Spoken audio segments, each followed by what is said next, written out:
The punishment for treason is death. Let us in! Let us in! Let us in! Let us in! Special session! Special session! Special session! We'll light the whole fire.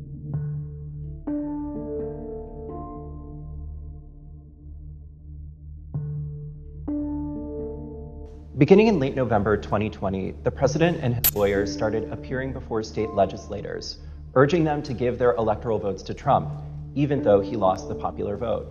I represent President Trump along with Jenna Ellis, and this is our fourth or fifth hearing.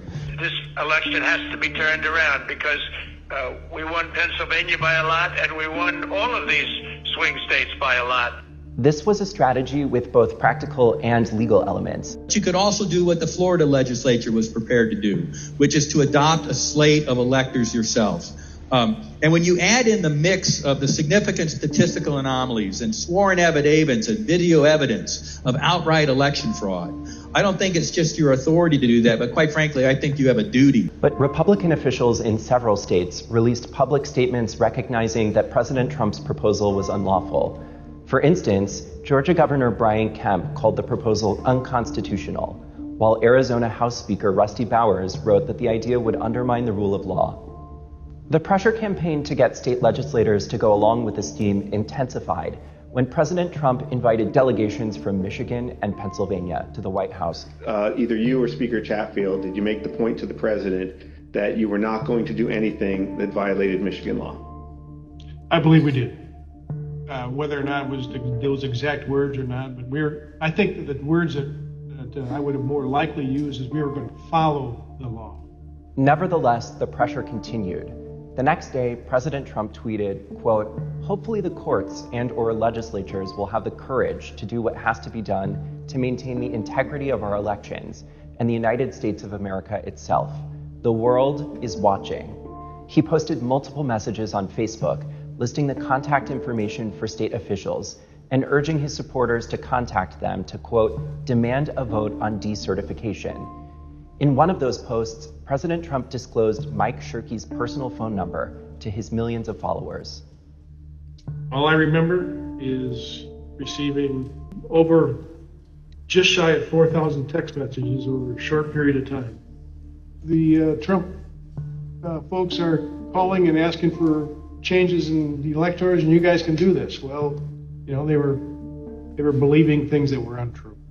These efforts also involved targeted outreach to state legislators. Hi, Representative.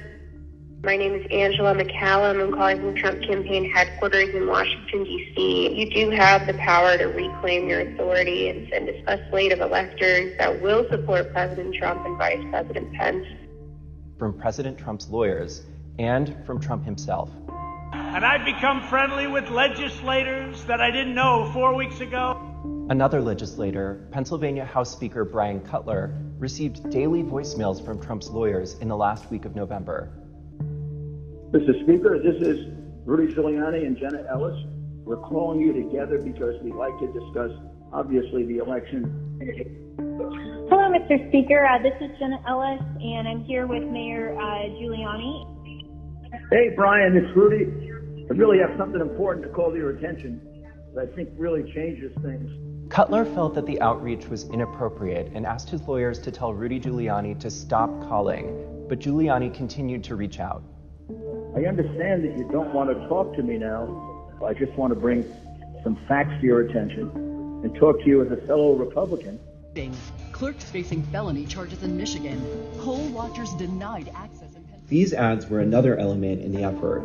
The Trump campaign spent millions of dollars running ads online and on television. The evidence is overwhelming. Call your governor and legislators. Demand they inspect the machines and hear the evidence. Public pressure on state officials often grew dangerous in the lead up to January 6th. Let us in! Let us in! Let us in! Let us in! Special session! Special session! Special session! We'll light the whole fire. What are we going to do? What can you and I do as state legislators besides kill them? Although we should not do that. I'm not advising that, but I mean, what else can you do, right?